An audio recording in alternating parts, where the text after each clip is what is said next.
Okay, so let's start a little tour around the car, or actually underneath the car.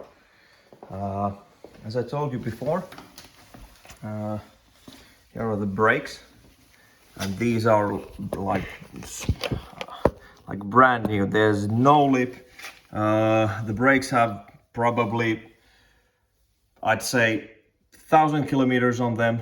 When I did those, these are ATE discs and ATE brake pads. The brake pads are the ones that do less brake dust, so the more expensive ones.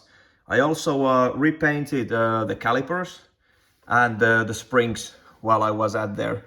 And of course I replaced the brake fluids when the brakes were off, and so on. Here you can see the BC BR Extreme Drop coilovers in every corner, and they have bags for protecting them from dust and so on. What else? Here you can see the control arm, which has the PowerFlex bushings. It's only this one. Everything else is original and with rubber, so it should be okay. So the undercarriage, it's dirty, but there really isn't anything in here. I mean, like, not a spot of rust. You can see the brake lines. These are like from the factory, or is it fuel line? I don't know, but you can see even the clamps. Everything is like brand new. There really isn't anything in here. This is the original cats. Original cats. There are two in here and two on the downpipes. So it will pass the emission regulations with no hassle. So everything is okay. What else? I'm gonna move a little bit further to the back. So here's the rest. As I told you, there's oil spillage from the front, and this is all from the front. As you can see, it's coming from there and it's spilling in here. And I've cleaned the bottom for a couple of times, but only just with the with some foam and then spraying. If you check the lift pads, these are like from the factory. There's actually some wax in here. That's wax. And as I told you, here's the PPF, which is protecting the sills or skirts, for that matter. The front lift pad is also, these are all factory lift pads, so they're like new. What else? The rear, here you can see the X-pipe. This is all stainless steel, so it's a proper X-pipe, not some hack job. And the welds are, I'd say, perfect. There's really nothing in here. I wanted to put the flexi parts in here, so it would be easier to adjust these. And the real mufflers are original from the outside. They look original, but we've opened the mufflers and straight piped those. It's a common thing with these. I wanted exhaust, which was cheap, and I found these. These look nice. These are from, I think, from Estonian car, but it really doesn't matter. These look good. And the job with opening the exhaust, it was like 50 euros, what I paid for my friend. Here's everything that you need to see in here. Rear bushings look good. No wear and tear. The main bushing, well, like the subframe bushing, I really can't show that to you because I can't get there. I also waxed the brake dust shields, and the rear is also done. There's a little bit surface rust because it has been standing here, and I always wash the car before I put it into the garage. Now there was actually one guy who came to see the car, and we drove it last week.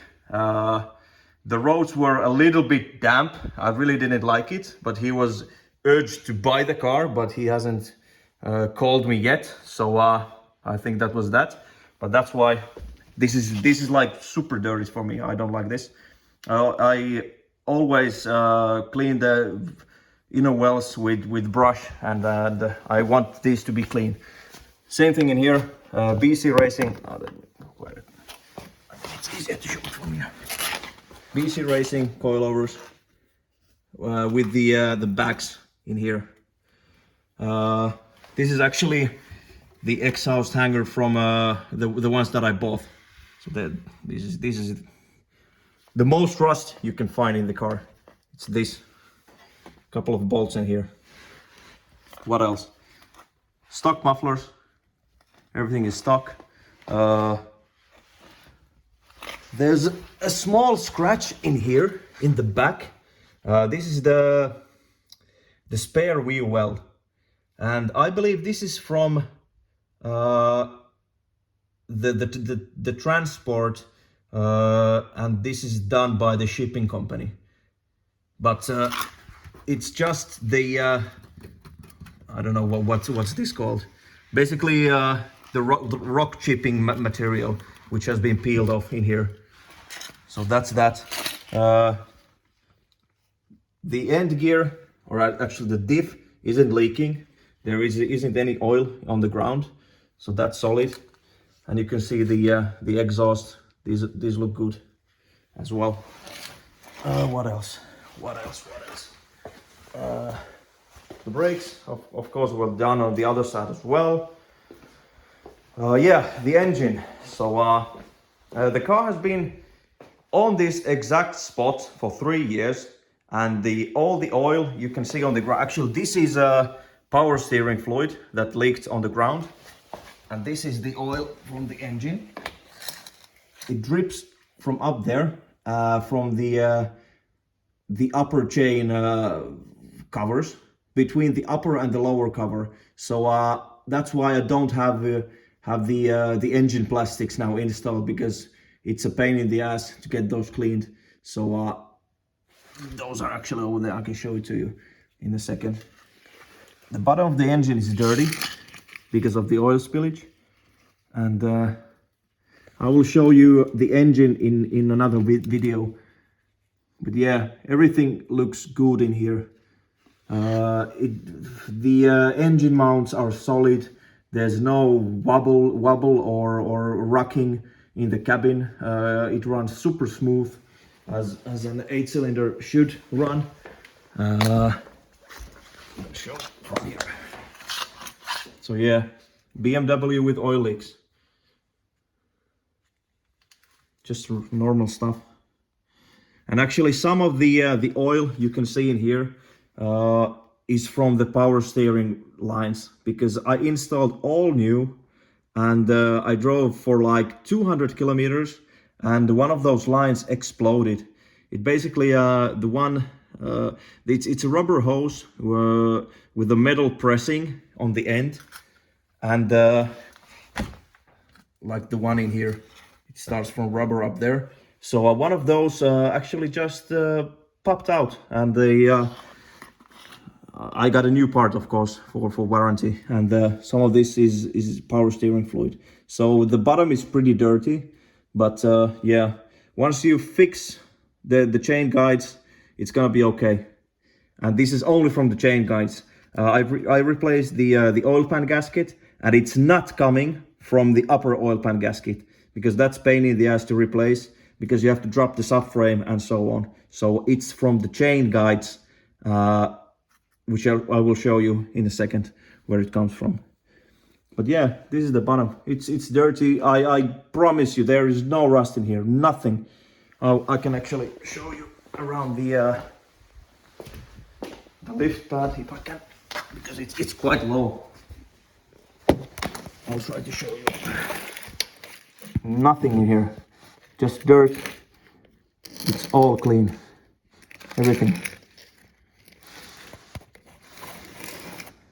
That's why I wanted to buy the Japanese car. Actually, when I did replace the struts from the front, I always have a little stress. What happens when I unbolt the knuckle from the shock. And actually I unbolted it, and one little tap and it was all loose.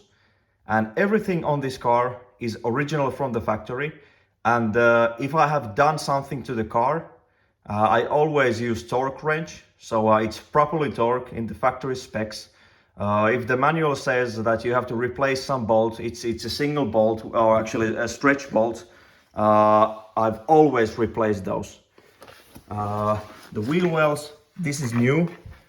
This is like, I think it was like 65 euros, and the BMW original with BMW stickers. I also replaced all the bolts, actually the screws, the hardware, because I wanted to. It was like 5 euros to replace all these little screws, so why not? But yeah, it's all there. Actually, I'm gonna end this video here, and then I will continue with the next one.